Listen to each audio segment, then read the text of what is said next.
Hey, welcome back, Christian Harris, and all of you here talking Kicking It with Kunkel. As always, I know I always ask, and I always will. Please share these conversations with your friends and family. Like it on YouTube, share it on Fox Local, subscribe to the channel, and leave comments as well. And find me on X at Will Kunkel Fox or on Instagram at Will Kunkel. Love having some back and forth with y'all. So this week I sat down with Christian Harris. Awesome to have this dude back after he missed all of the season until week 15, returned after the bye week, and it was good to have him back. And he looked awesome, played a ton of snaps, a lot more than he expected to play, a lot more than I think all of us expected to play. And with Azeez Al-Shaair out for a little bit, this is some nice reinforcements. On the back half, we're going to talk more about the Texans winning AFC South. We're going to talk about the Rockets. We're going to get into a handful of things. So enjoy the conversation. I'll catch you on the back end.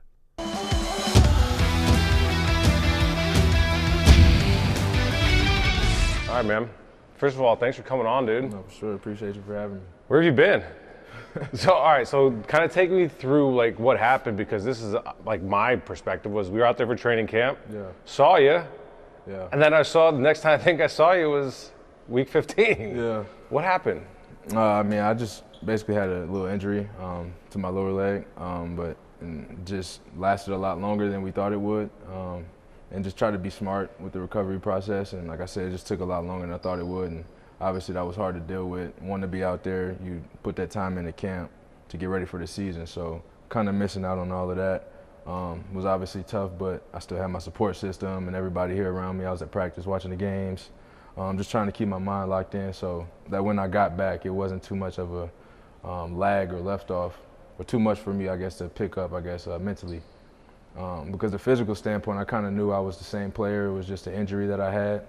So, that wasn't really going to change much. I just had to get myself healthy. And like I said, I had the right support staff, the training staff, my teammates, coaches. So all just keeping me focused on what I had to do. So were you trying to come back, like were you supposed to, or trying to come back within like a short period of time, and then it just kind of was like, damn, this thing, it just is not listening? It was more like a re-injury kind of thing. Like, yeah. It's all based off how I was feeling. Like, we all felt like I was ready, and then it just happened to be what it was. And like I said, it was just a week-to-week thing, just trying to see kind of, like I said, how I was feeling, how I would respond to it. And like I said, we got through that whole process now, and it was tough, but it's good to be on the other side for sure. What were your mentals like during that? Because I always think, that's not easy, and I think fans forget that your everything is football, especially in season, and then like watching your boys go out there and play is not an easy task, and it's something like that you have to, challenge yourself with. Yeah, it's tough. I think my perspective, like personally, I think injury is the worst thing in sports. Just missing out. You can't really do what you love, and you don't really get the opportunity. A lot of people don't really get the opportunity to play in the NFL. So, on top of that, just like obviously for that reason alone, it just sucked to not be able to do what I love. But still be in the building felt good. Like I had silver lining, like little things to keep me grateful, keep me motivated, so I could keep attacking day to day like I was. So it was smooth. Did you do anything on the outside that kind of kept you sane? Because, everyone I talk to, like when they retire, it's kind of similar from the standpoint of your schedule changes. Like all your boys are on one schedule and you're on a different schedule. Yeah, I was still here. Yeah. Like I had my treatments and recovery. I was just on my own schedule, but nothing too much different. It was just like I'm kind of missing out on football practice. Like wasn't really getting into nothing else. You can't really. Yeah, it's all rehab. It's straight football. Like, if you don't, like I said, being injured sucks. So it's just like you don't have that motivation, that want to just sit here and act like it's vacation. Like you're trying to get back out there, get the grind, and especially when you lost in the playoffs. You sat the whole off season trying to train and get ready, and obviously I came with an injury. Like, of course, it was tough for me.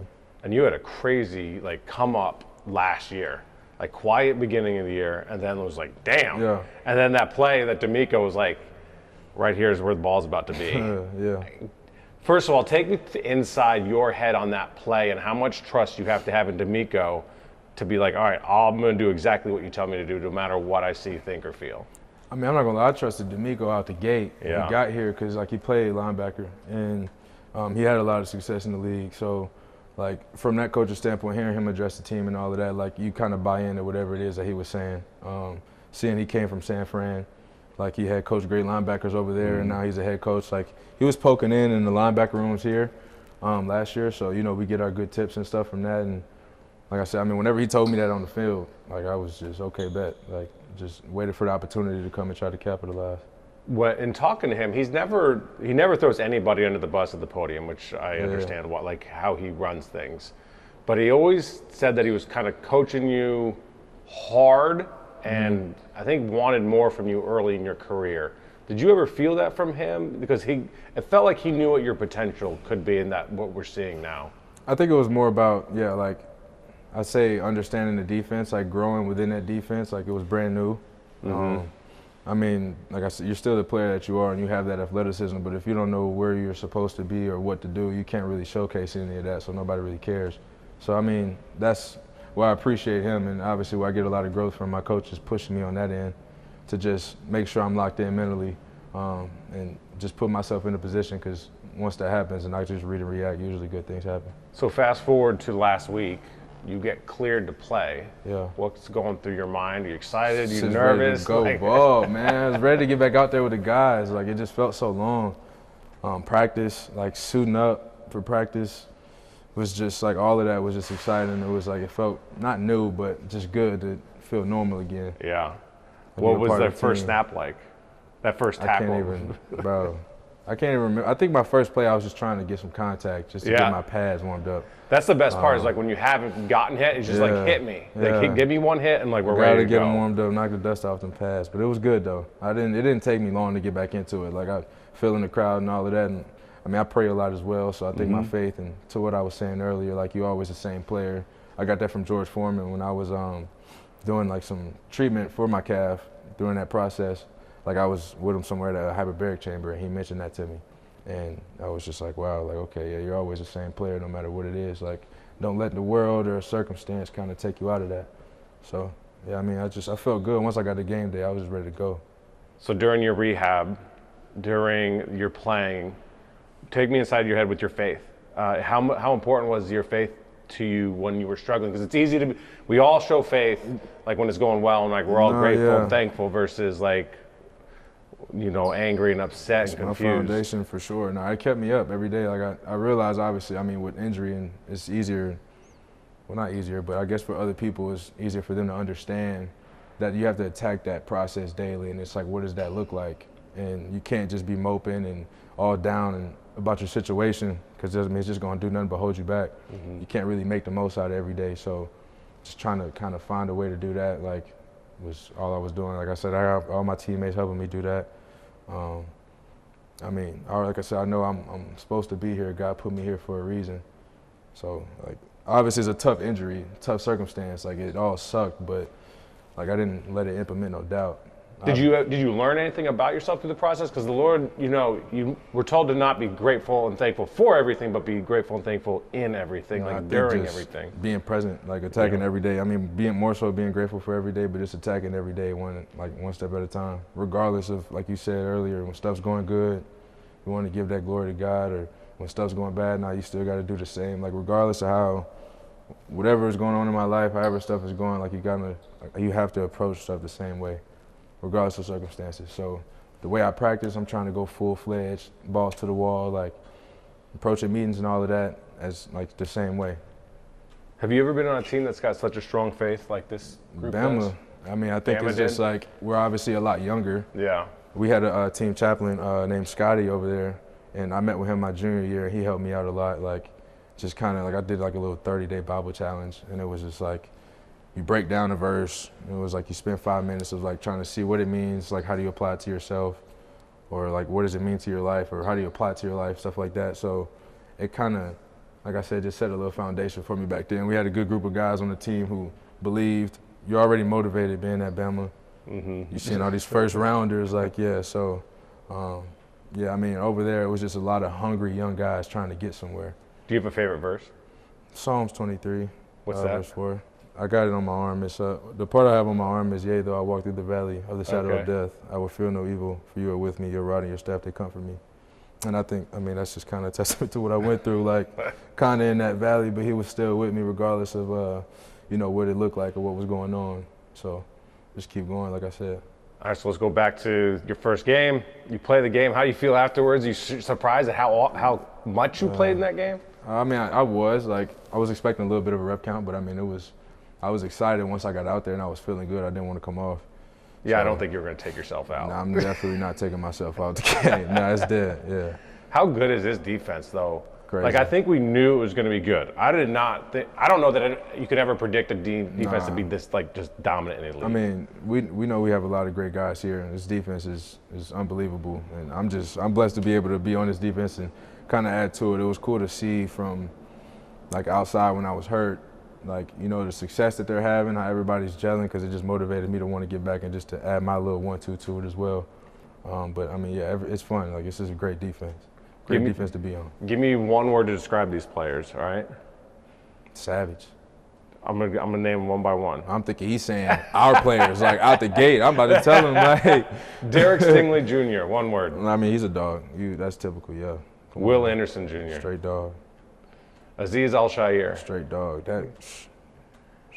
I love his playing style. People that don't know him outside the building, and I'm not going to act like I know him, but I know the way he plays, and it is very violent, and it is aggressive. And like he said in a post that he made, I want you to get up after every single play. But at the same time, he plays a violent game aggressively. 1,000%. And I think there's no misconception. There's a lot of love in that dude's heart. And I think when you talk to his teammates, you feel that and you see that. Yeah, 100%. I mean, we all love him. And I think what you just said, I mean, that's how you're supposed to play the game. Hell yeah. If not, you're kind of in the wrong sport. You're going to get locker hurt. Room. Yeah, like you play timid, you play trying to protect yourself. That's when you get hurt. Like you shouldn't just be stepping out there. So I think especially from a linebacker standpoint, let alone him being the captain, the leader, like that's exactly what you want, that play style. That's inspiring everybody. Like, somebody that's just not scared of nothing. He's going out there, he's going to lay his life on the line for you. Like, of course I'm finna do the same. Like I said, it's juicing everybody up. Henry To'o. Dog. Bro, that's my best friend, bro. Nah, we straight dogs all over this team. Y'all know that. I mean, unless people just finding out now. But yeah, we got dogs all over this team. I did not know how physical of a linebacker he was. Go watch the clips at Bama, Tennessee. They got a clip in Miami. He was knocking heads off when we played University of Miami my junior year when he first got to Bama. Bro, he shed a tackle this year. I can't remember who was on. I mean, he shedded that tackle or shedded the block, then made the tackle. Yeah, bro. As aggressively as I've ever seen a linebacker do it, let alone a guy that a lot of people hadn't heard of at that point. He's a dog, man. Like, it's just nothing but inspiration that I get from seeing stuff like that, too. Yeah. Because it's just like, okay, now it's my turn. Like, I got to go. Yeah, I love him. Who on the offense do you love going against? Who do you talk smack? I mean, I talk a little trash. I don't say too much. I mean, it's really in the moment, like, just depending on how I'm feeling. Like, on the game, like, sometimes I don't even remember what I'm saying because I'll just be so juiced. But, like, practice, I'm not, like, mother effing my teammates. Like, it's all love. We just out there competing. But favorite offensive player, I like Brevin Jordan because he's just so savvy. Like, reminds me of Kelsey a lot, or just like an athletic tight end, like that can wiggle, got creative. Like, he can be creative, get open in space, create plays. We seen the play he did against the Browns last year. So I guess it's just somebody like that. Like, he's constantly making me get better. Because if I'm not on my 1-2, like you stay in touch with him because I think with it, the roster misses that dude. I mean, I see him every day in the training room. Every morning he's showing up, like doing his treatment for his ACL, getting back right. That loss making a lot of progress, 100%. And his personality in particular. I know he's around, but just what he brings on the field too, just as a human being. Yeah, no, it's definitely contagious. Yeah, uplifting for sure. And like obviously you hate to see anybody have an injury, especially a guy like that. But there's nothing but great things destined for him in the future. So, like I said, I've been seeing him every day, so I know it's gonna all pay off. Who talks the most smack on your defense? I think I know who it is, but oh man, I gotta see because I want to see when Z's get back. My fault. No, you're good if you want. I want to see how. Nah, my fault. But I don't know, man. Like, everybody's kind of in their own thing sometimes when we're out there. Like, some people are just like wired, like not saying a single word. Like Daniil, he just doesn't talk. It's like I've never seen someone that's so business. Bro. Like, it looks like he puts on a suit and tie during the day, and then he's Superman out in the field. Like, he's a completely different dude. No, he's definitely a superhero, dog. Yeah. It's crazy. Tim Settles says he doesn't even wear a mouth guard so he can talk so much smack. What Tim do right here? Tim time. Yeah, that's my dog, man. Is this the most fun you've had playing football in a long time, or what? 1,000%. Like, why is it so fun? It's so competitive. Like, it's always been competitive, obviously, like at every level when you're growing up and stuff. But like, this is the highest level of football, and it's like, you know, we're having success. You know, obviously trying to make a stretch to get to the playoffs. So it's just like, I mean, yeah, it's a dream come true for me. Like, to be on a team like this, like with a defense like this, you know, seeing Aziz, like the way he plays, like being around guys like that just inspires me to want to be great and come into work every day. So, I mean, yeah, I love it.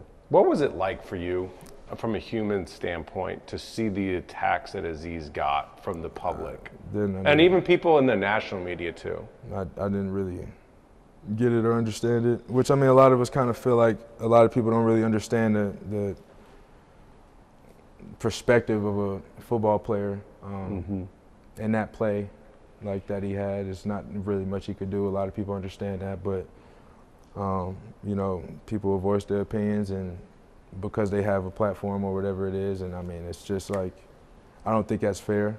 I think he responded the right way, and I mean, I just can't wait for him to get back, because like, we're standing by him 1,000%. I guess there's nothing. I don't think he did anything wrong. I obviously hope for, you know, the health of Trevor Lawrence and everybody, but relative to that situation, it just didn't make sense to me. The punishment, none of it. It just, I don't get it. How else do you want them to play? Scared? Right. Well, you can't, because it happens so much faster than people even understand. And for the last thing is, my view on this is that this actually, too much is coming down on the defensive player to protect everybody that's involved in that type of play. Yeah. The rules need to say that the quarterback has to do something else to protect himself. Because the quarterback right now, what they're trying to do is deceive everybody, and it leaves them more vulnerable than anything. Yeah, if you running the ball and you're a quarterback, like, you got to be ready to get hit. I just don't get, like, you can't fake slide that nobody is coming. This is everybody's job. Like, everybody has to respond to somebody, their coaches, whoever it is. Like, everybody has somebody to respond to. So, especially in the game situation, nobody's taking a play off or letting up, you know what I'm saying? It's just not happening. It just doesn't make sense. My man, I know you got meetings. Don't get fined. It's all good, bro. I appreciate you, bro.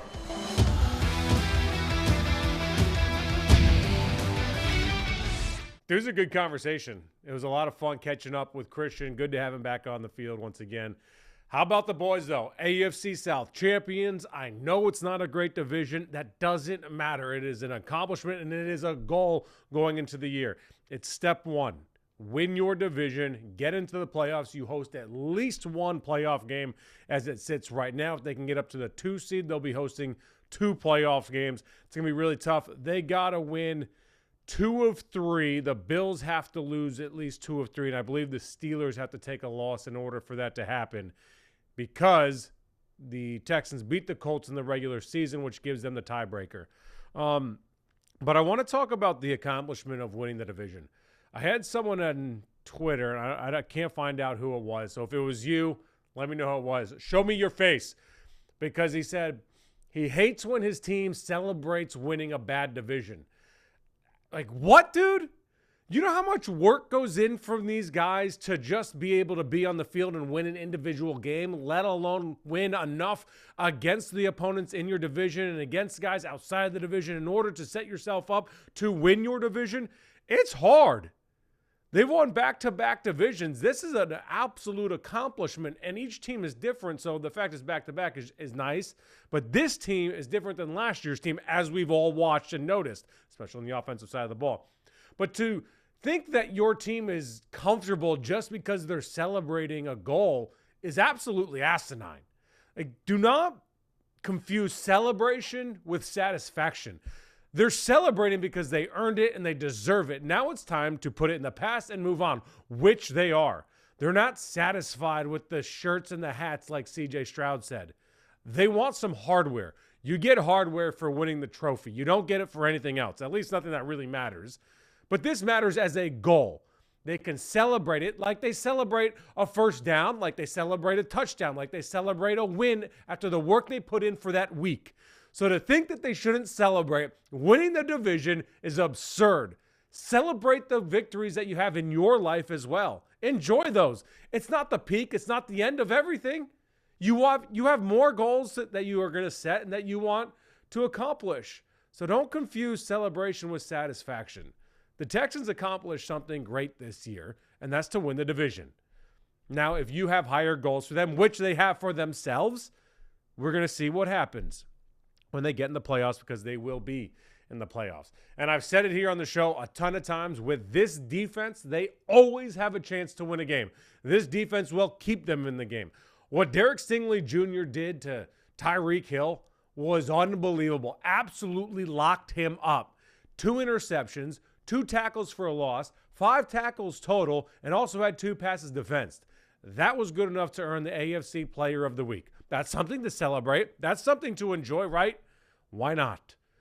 Stingley is awesome. That back end is becoming really good, and it's without Jalen Petrie right now. Jimmy Ward is playing great towards the line of scrimmage, and Kalen Bullock is a dog and an absolute ball hawk when that thing is in the air. And Kamari Lassiter, as a rookie, is taking away half the field as well.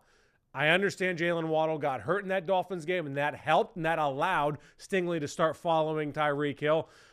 But, it's not like the Texans don't have injuries. They got a whole host of them. And coming up against the Chiefs this weekend, it looks like Patrick Mahomes is going to play. Their tackle is going to be out, though. So Danielle Hunter and Will Anderson Jr., who are the only duo in the NFL with double-digit sacks. Danielle Hunter has 12 and a half. Will Anderson Jr. has 10. Those dudes are going to absolutely feast this weekend. But I'm sure Andy Reid knows that those guys are good, and he's going to have a game plan to counteract that. As for the Texans, Florenzo Fudikasi is out, John Amechi is out, Juice Scruggs is out, and Cade Stover is out. Christian Harris, who we just heard from, is questionable with an ankle injury. All right, I got to hurry up here because I'm starting to run out of time. Let's talk about the Rockets, who are really fun to watch right now. I love watching them because they play as a team. They play good defense. You don't see defense in the NBA these days. It's so far and in between from team to team. So to see a team really take on the personality of their head coach in Ime Udoka has been awesome. Now, offensively, they have struggled mightily, and they have got to figure out some of those issues. And part of it is just the shots got to fall. Part of it is guys got to be better at making shots. And I'm going to pull up these stats here because on offense, here are the offensive stats and where they rank in the NBA. They're scoring 112 points a game. That's 17th. Field goal percentage and three-point percentage, 28th in the NBA. Field goals made and three-pointers made are 14th and 23rd in the NBA, respectively. So all of those are the bottom half of the league.